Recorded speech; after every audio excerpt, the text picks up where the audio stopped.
Welcome to the Angelscapes podcast, where you're encouraged to uncover and develop a direct connection with your soul's power, wisdom, and spiritual intuition that is ready to blossom.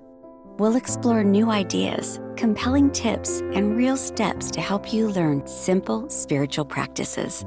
We're a safe place to learn more about accessing your soul's power with education and spiritual wholeness that could bring more clarity to your life.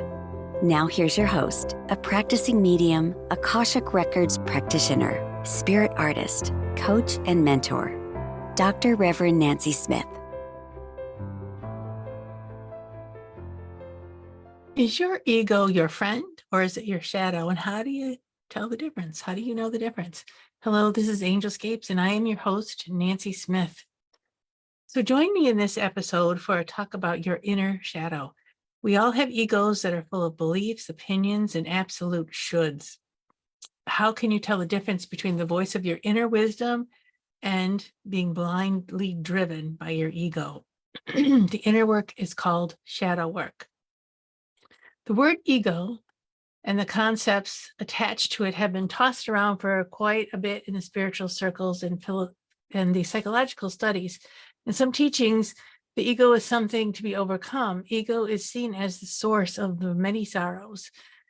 In psychological terms, a healthy ego is something to strive for.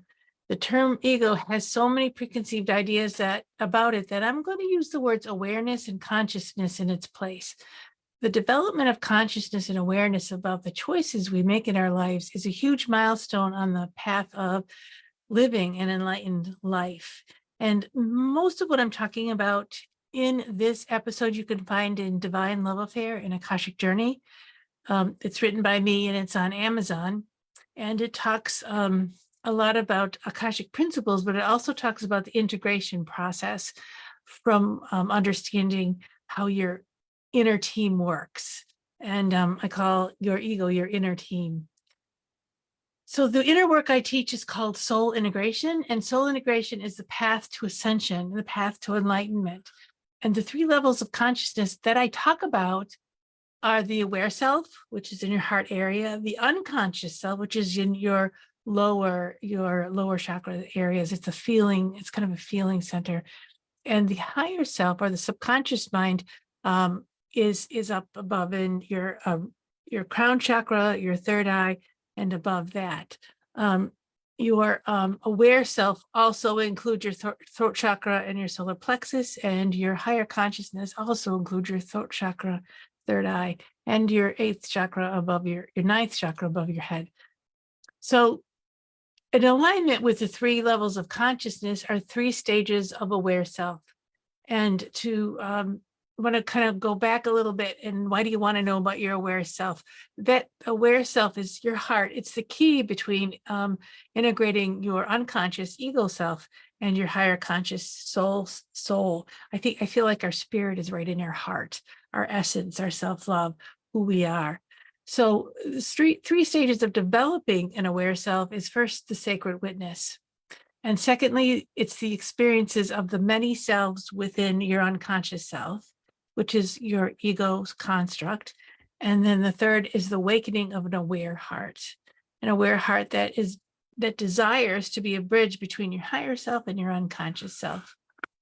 So I want to say hi, Sylvia, and everyone who's listening to me live on Facebook now, and then also those who are listening to me in the recording and the podcast. Just sending out my heart, sending out my love to everybody. This is big work. This is important work for anyone that wants to achieve that ascension or that kind of an enlightened or integration is, to me, the most important thing that we do with our souls while we're here alive in this lifetime. So the first level, we're talking about the sacred witness, developing a witness or an observant self that is willing to see and observe everything within you without judgment. This observant self is also a sacred witness. Opening sacred space in your Akashic records will sustain and nurture your sacred witness, which means opening up that sacred space through prayer, through ritual, or intention, and allowing that sacred self to be nurtured and exist in a neutral place. Your Your own Akashic records are already functioning as a sacred witness, and the Akashic records are in the chakras above your head, and sometimes they're impersonal, sometimes they're personal. We want to have something alive and aware within yourself that connects, that you can easily connect to. This capacity to witness life in all of its aspects without trying to control the outcome is funded by your Akashic records. It's not funded by your own will, which is sometimes anchored in your ego constructs. This observing is done as pure insight, no judgment. And the reason you'll understand a little bit as I talk about it, this no judgment is also a place where you're not going to suppress anything because you don't like it, or you're not going to skip over something because you think it's not important, which we do all the time. Your witness self sees everything, and it sees everything as being valuable, everything as being, well, I don't want to use the valuable, but everything is being important, everything is being part of the whole. And in this neutral place, everything that is part of the whole is precious and important.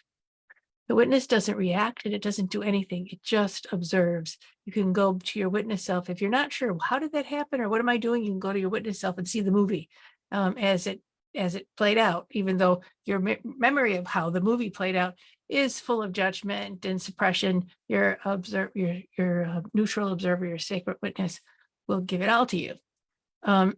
This is a silent mode and needs to be unattached to whatever is taking place. This is not a rational self. This is not an emotional self. This state of awareness isn't aligned or attached to an agenda. It doesn't want to influence any other part of the self. There's no agenda here, baby. Simply a collection of data. The witness self's job is to observe that many selves in our unconsciousness is within our lives, and the expression of these selves is the next level of awakening. So the first level of awakening is that sacred witness, is the willingness to see yourself as you are through the sacred witness, and to have a sacred space, soul, Akashic records, Akashic energy support you in that and accepting that in your life. Take a breath. So the second level is the experience of our many selves. When we're born, we get imprinted from our soul. It's our soul's unique and specific abilities are impressed into our unconscious self. Our abilities, our talents, our purpose, our inclinations, and our genetic makeup, and our soul's genetic makeup are all imprinted in these. I feel like it's in several different places. It's in the pineal gland, but it's also in the solar plexus. It's also deep within the middle of that feeling center, just around our navel. The spirit of a baby, when it's being developed and when it's born, it is like a fingerprint. It's very unique. And it's the only time, and it will be the only time, those talents and those gifts and that soul kiss is in a person, is in a being, a human being as it comes forward. And at birth, the baby is vulnerable and dependent on the adult world. So the individual that lies inside the baby needs to establish itself, and it needs to establish a way to be in the world. So the baby child learns ways to deal with the unpleasantness of life for his or her own well-being, and he develops a controlled style that suits her. And this is the beginning of developing a unique personality. So you have that baby touched by the soul, and now you have the personality that has been developed within that unconscious self, and now it's being tested out. What does mom say? What does dad say? Am I hungry? Am I not hungry? How am I being taken care of? How can I sort of take care of myself? But in a baby's mind, a young child, you're not taking care of yourself. You're interacting with the world so that you're provided for, maybe with a smile, maybe with a cry. So, and everything that has action or a reaction to it, that tiny being learns from it.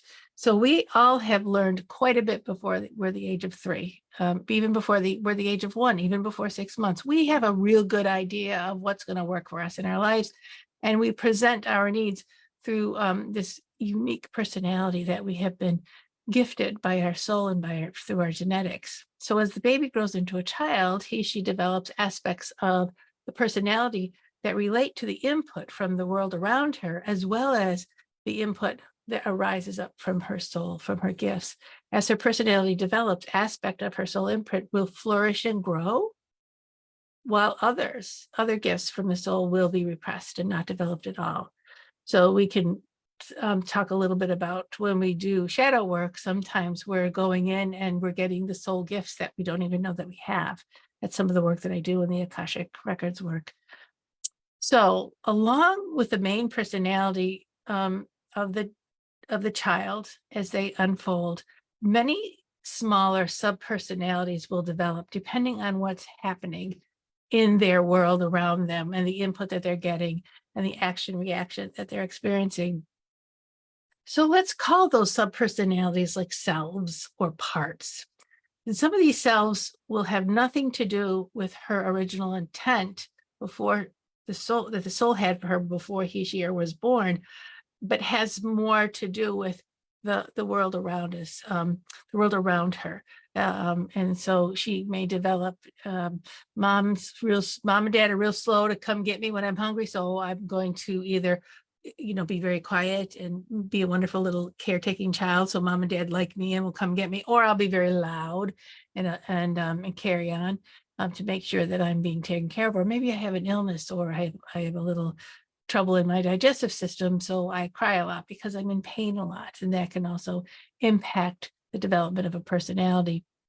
As her personality develops, again, these selves develop that help the child, the baby, infant, all the way up through our lives to help them cope and help them understand. And sometimes during trauma, a part will develop within the self that holds the trauma so that the child can move along and develop in life. And so the trauma is held in a little box or a little sub-personality.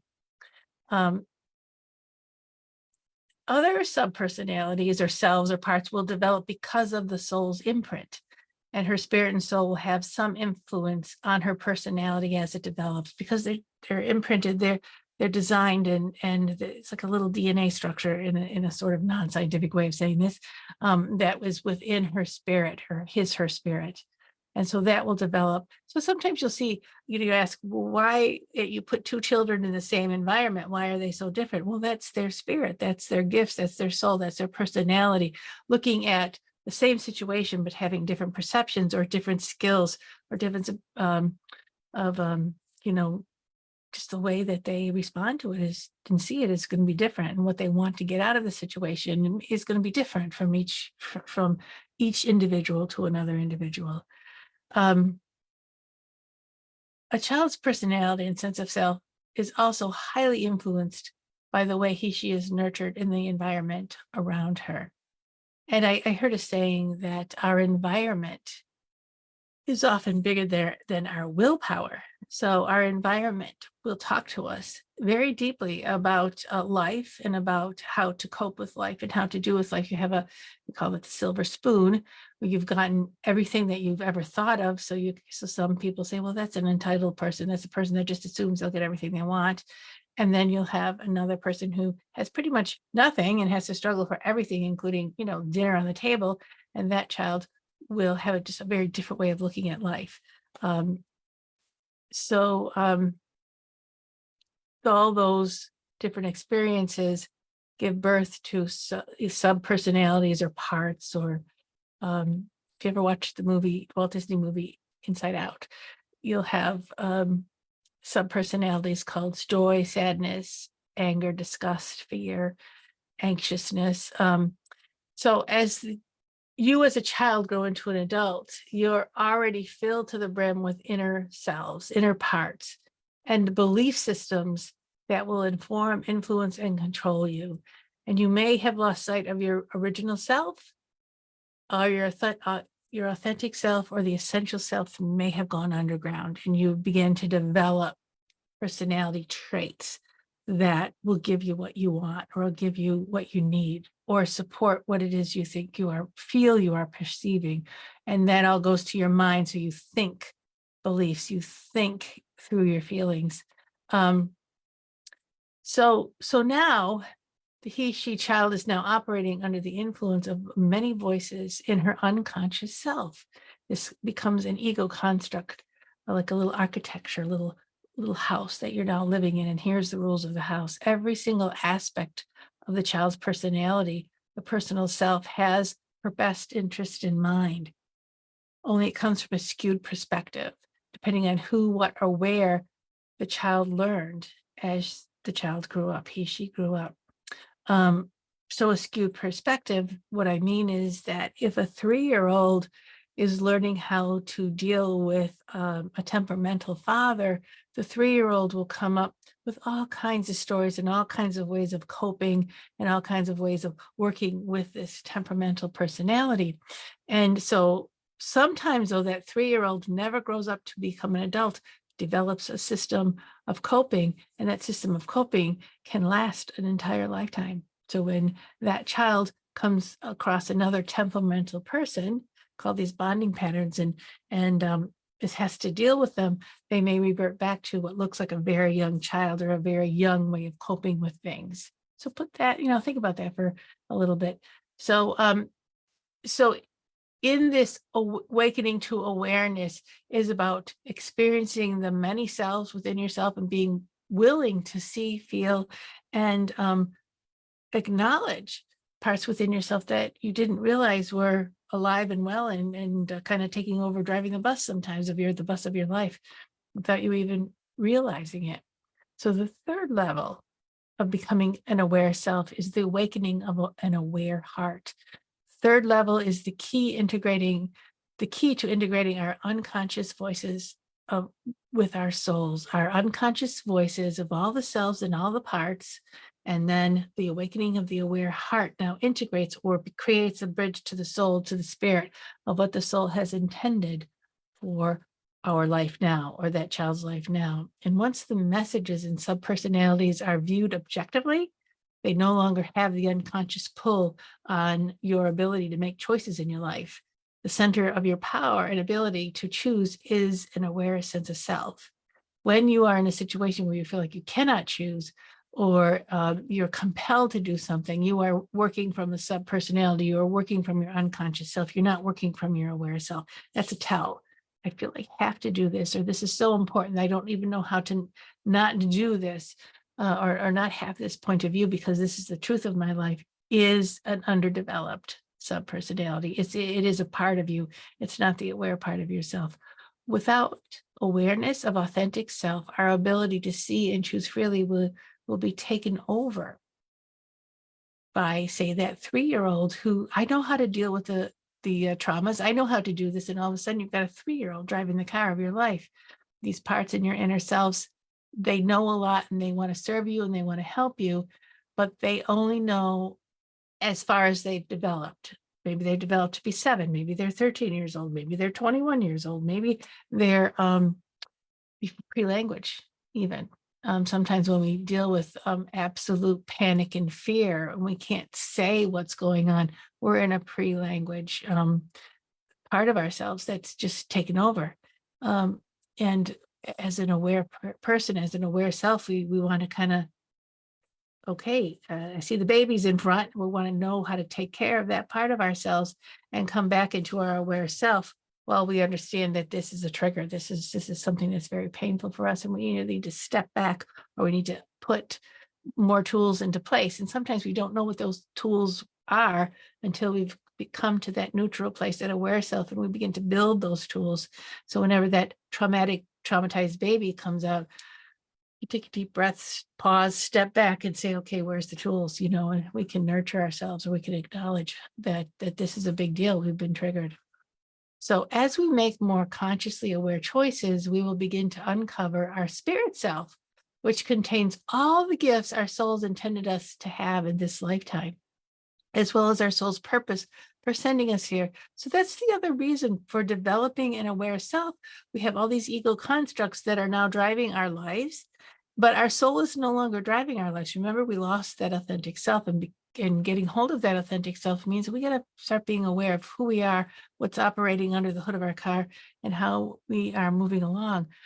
So let's break down selves in your ego structure. Let's break that down a little bit. The primary self is an expression of self that is clearly developed. A primary self can be a protector. a pusher, a critic, or a controller. It's very clear. It moves us forward. It does what helps us do what we're supposed to do to thrive in our lives. It's primary self. And the voices, the selves, and the sub personalities are all expressions of parts of our consciousness that haven't grown or developed to maturity yet. They're all frozen in a time at a certain age and maturity level, usually due to unresolved hurt or trauma or any number of things. But they stopped growing, but they're still informing you. They're still giving, they're in the rule book, very alive and well, saying this is how things work. And the reason that I say, and the reason and how you know that they're not fully matured or fully developed is the rules. The rules have to be done that way, and they have not integrated into our aware self. Once those parts, and we'll talk a little bit about what happens and how you can do that, once those parts grow and mature and see that they're part of a whole and not just their own individual part, they will integrate into your consciousness, and they will become, you won't hear from them as much. They'll become, all the gifts that they have, all the knowing that they have will be integrated into, grown up and integrated into your adult self. So, and so you won't necessarily have that 3-year-old meltdown when you're 65 years old, trying to do whatever it is that you're trying to do.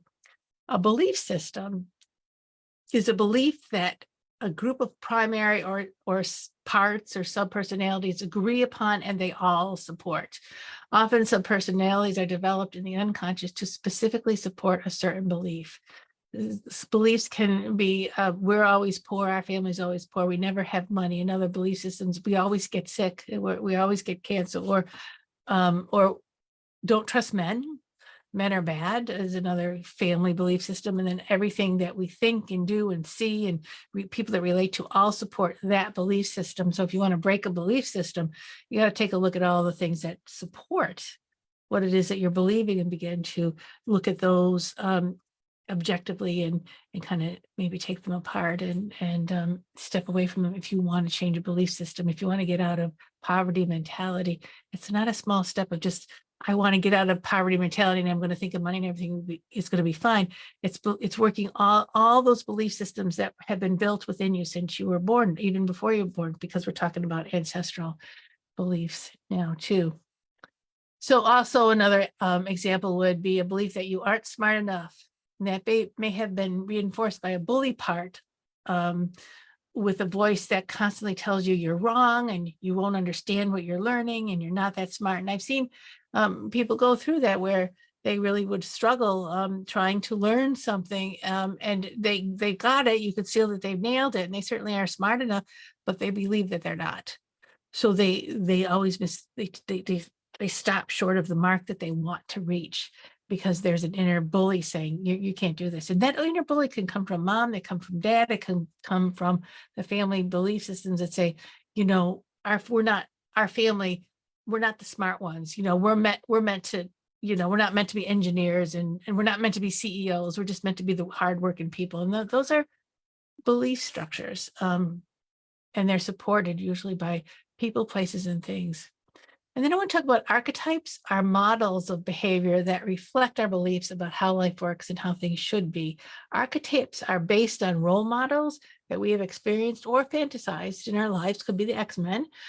It could be saints and angels, but some common archetypes are more like mother, father, sibling, priest, prostitute, victim, a saboteur, a failure, a scapegoat. Each archetype will have at least two sides, a dark side with negative attributes and a light side with positive attributes.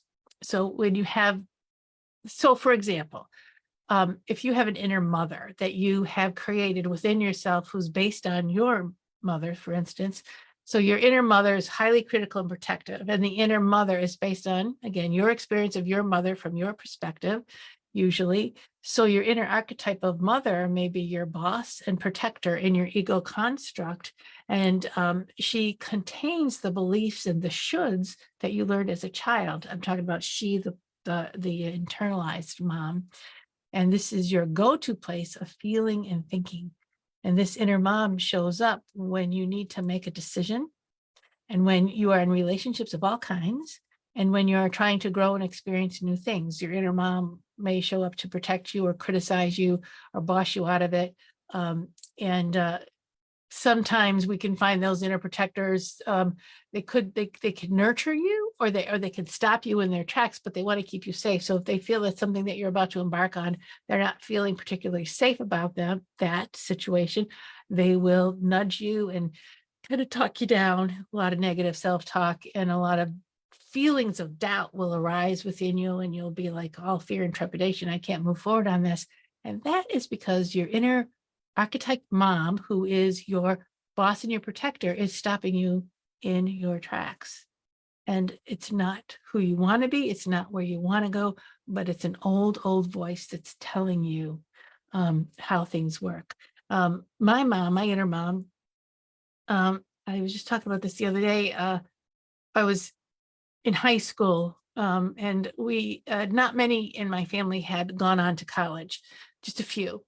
And my mom's generation and my dad's generation, there were two kids. Well, there were four kids. 2 out of 4, the guys went to school. The women did not. And when I wanted to be an artist, when I started to develop those artistic flares and skills and design, well, my dad said to me, you have to be smart in math and you need to know statistics, or else you're not going to be smart enough to be an architect. So I took that right off my list because I really struggled with math. Later, I found out my dad passed his math classes with D's.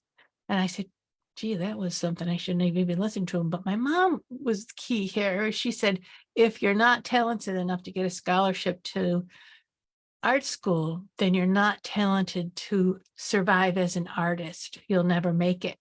And if so, why bother? So she was very much against. I went to art school anyway.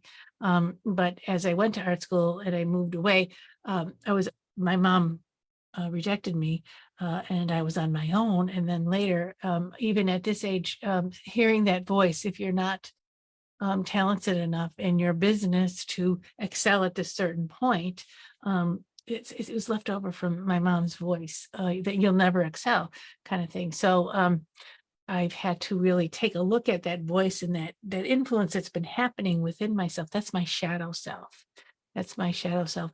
And if you have something like that, you're stuck or blocked in a desire or situation, that's your shadow, and that sub personality that looks like mom holds your ability to nurture yourself and help yourself to grow. And she also holds all the reasons you can't move forward. So the positive part of having an archetype of a mother hold a personality would be that mothering also has the nurturing, has the growth, has the acceptance, has all the gifts, the feminine gifts that could go forward, but they're wrapped up in packages that you've experienced from a small child. So you have decided what it's all about. And so coming to that place, working the shadow would be, so what do you do? Working the shadow, how do you do it? Would be taking a look at what's actually, how the machine is operating, how the motor is running, and then decide, do I want the motor to run this way, or what do I want to do? So you call me. I just wanted to tell you I'm do this work with a lot of my clients. So I'm at nancy@angelscapes.net, or you can private message me, or you could set up a free consult and we could talk about how we would work this. But what do you do? First of all, you open sacred space, which is opening, for me, it's opening the Akashic records. For me, it's opening up my spirit. It's inviting my soul, my guides, my healers, grounding myself into Mother Earth, just to create a sphere of love and acceptance around me. And then as I do that, and I bring in these higher powers that vibrate even higher than I do, through my breath work, through my prayer, through my intention, and then I bring forward, I kind of call this voice dialogue, but this is an old technique, voice dialogue. I let that part of myself speak up. So we're started with the mother, who's our boss and protector. So invite, okay, Ma, come on, talk to me, that part of myself. And I let that part of myself identify itself and explain how they're trying to help me and how they're trying to communicate with me, and all the feelings and all the tools that they're using to poke at me, and I let them tell me what their mission in life is. Then I ask them, how old are you? When did you start working in my life? Well, I've been here since you were 2.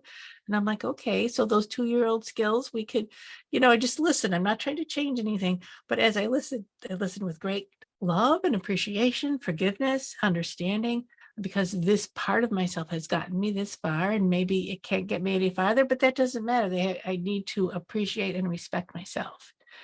And once something is observed, this is kind of a spiritual law or a physical, a natural law, actually. Once something is observed, it changes the metaphysical law.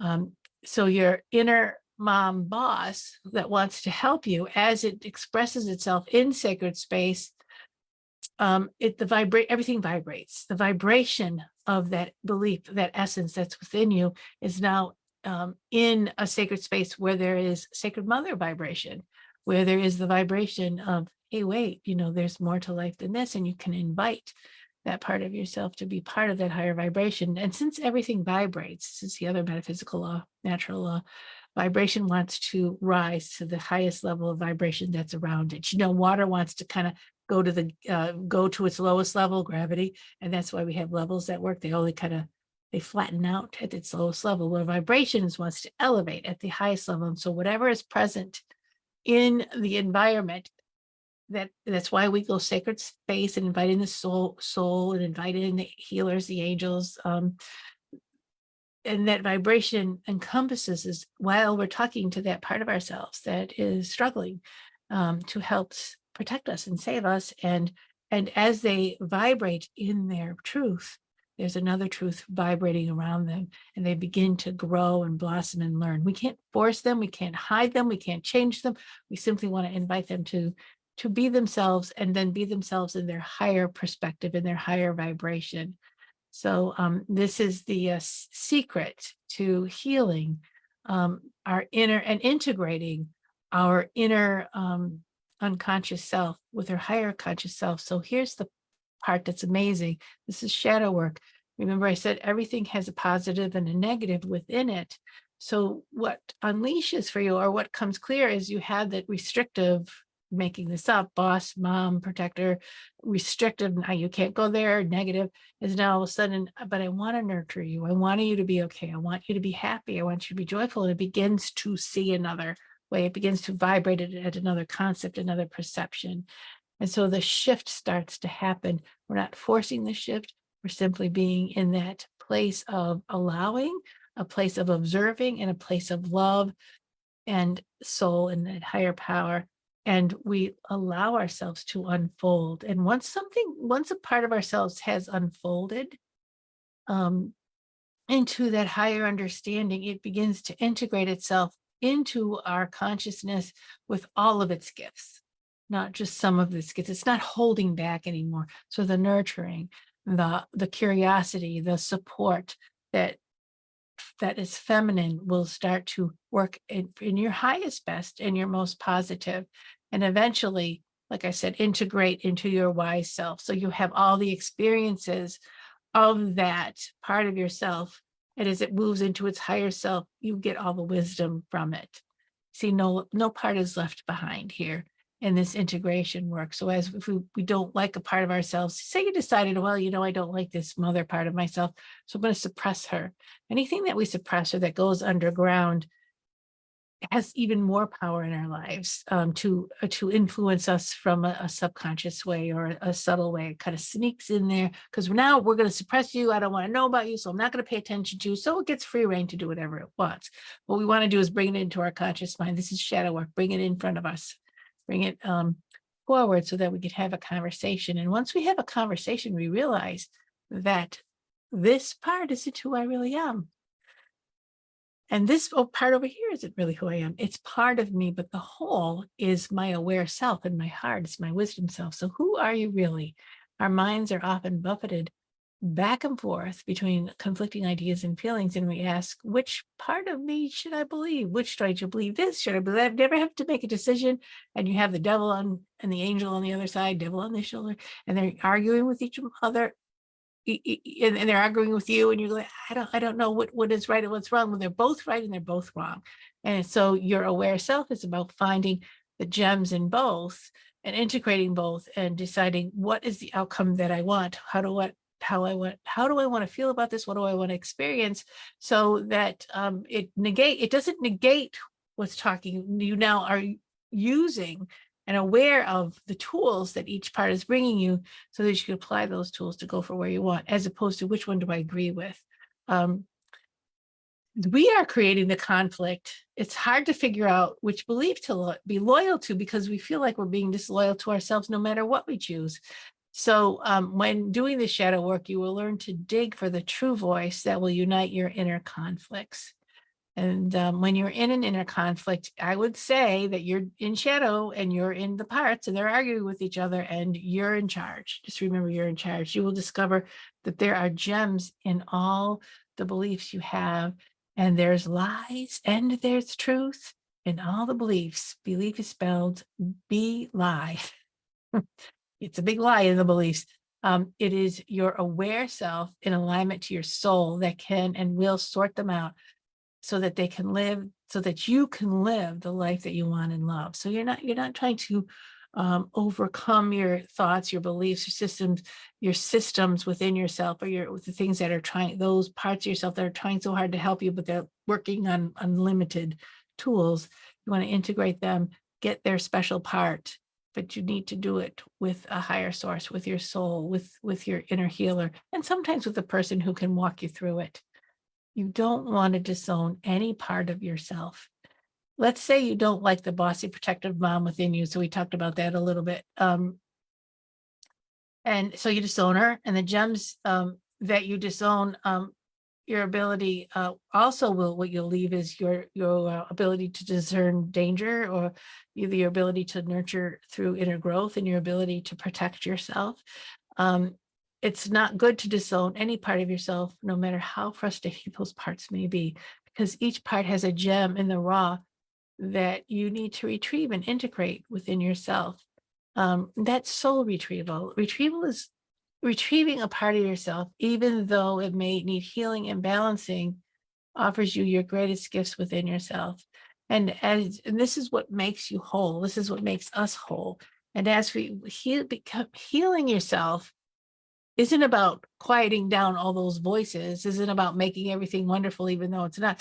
It's about healing yourself, is about becoming whole. It's bringing all the players to the table.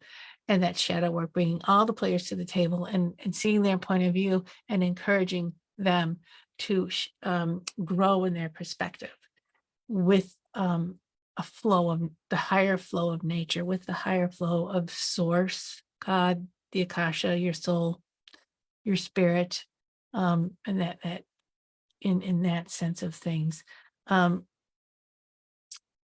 have a couple of stories I wanted to share with you, people that I've worked with. I worked with a fellow, Gary. I'm just making up these names, so don't think you know this person, who had a very domineering father, for instance. He was a very quiet guy, and he often had lots of great ideas, but had trouble expressing them. And if somebody confronted him or got in the way of I'm smarter than you, I know more than you, let me do it. He was really horrible with setting boundaries with bullies, kind of thing. And he had a very domineering father who was very hurtful. And his father hurt a lot of people, including his mother, including himself. He goes, I'm never going to be like my father. So all of those aspects of his father, he rejected within himself, but he also lost his ability to be assertive, to be creative, to stand up for his own ideas, his creativity was really gone. And to the point where sometimes he wasn't creative at all. He just said, I can't think of anything. He was in fear a lot.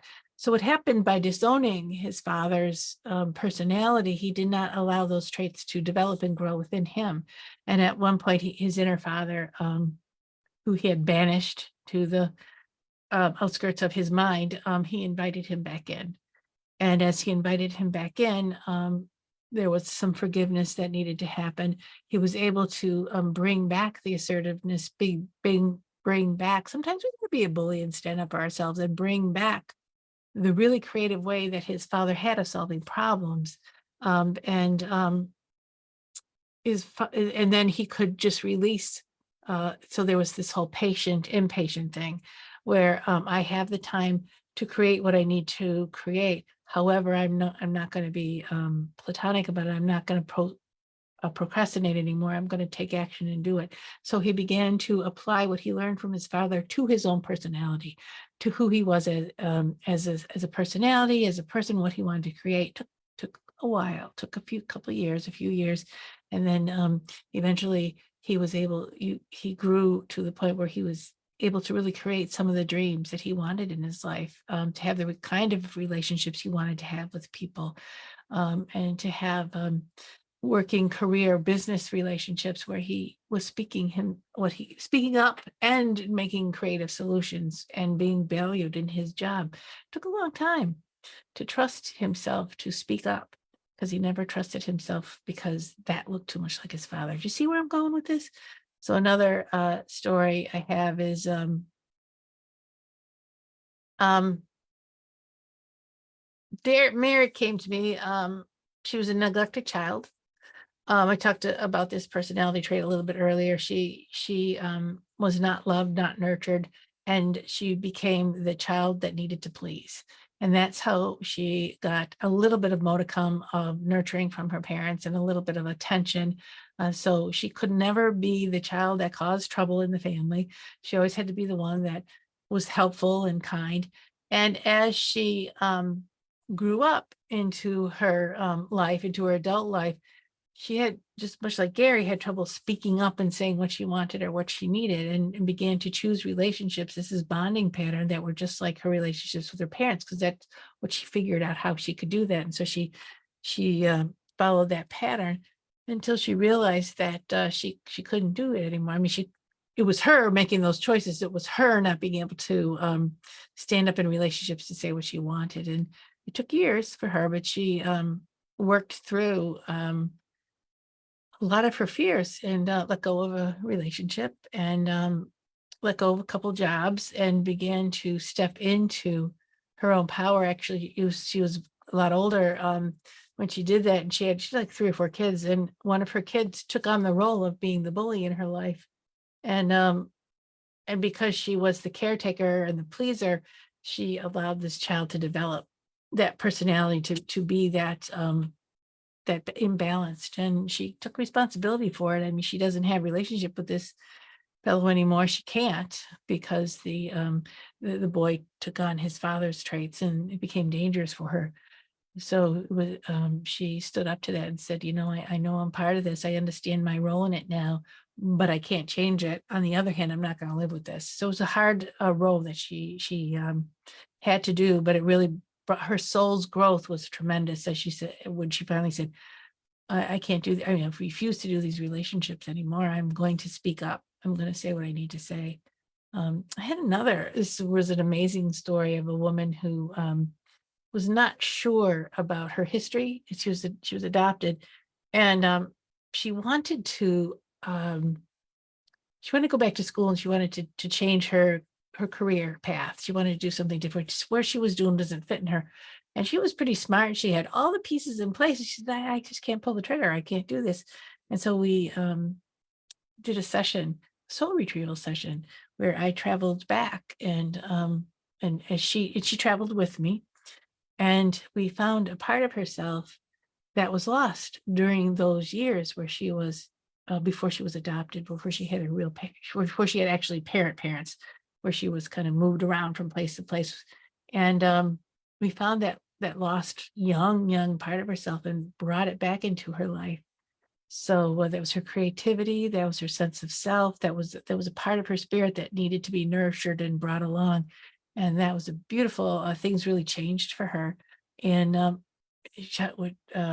what choices she made, and she could pull the trigger. She was moving forward on stuff, but she was being very nurturing and kind to herself, where she was not nurturing and kind to herself for quite a long time. It was a beautiful, beautiful stories, and these are all about belief systems and soul parts and unconscious parts that drive us. I have another story. So many of them, because I've worked with so many people. There's Ellen. She forgot about her inner power. She had a very strong family. And in the family system, both her mother and her father, and it was strong structure, but the dad died. So there was trauma with there. And she, the trauma took away some of that inner power, just took away that inner strength. And she was a very strong, smart, caring woman, brilliant, nurturing. It's just that part of I've lost something and I'm not sure what to do with it. And she found a man and married him, had a wonderful career, had a couple kids, and then his family structure began to overcome her family structure and take over and say, tell her how she was going to raise her kids, or and there were no boundaries, and they were living situations that were untenable, and she could not. She goes, why can't I push back? I know this isn't right for me and my family and my husband, but her husband couldn't stand up to him, and as a result of that, she couldn't stand up to them.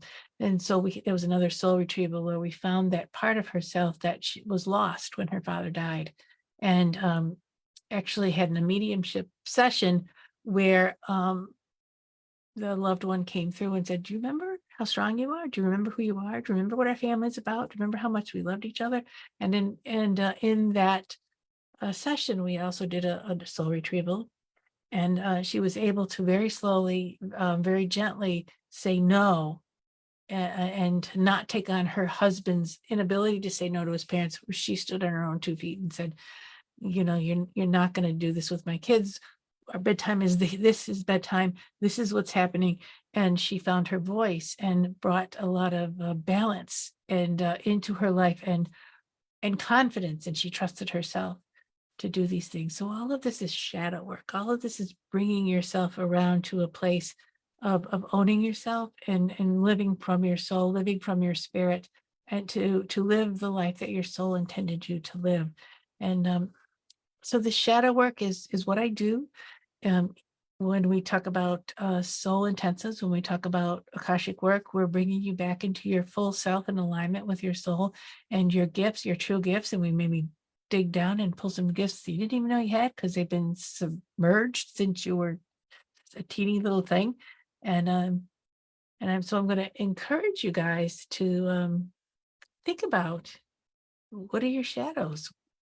What is it that you want to experience that you're not experiencing? What are the inner voices telling you that you don't agree with?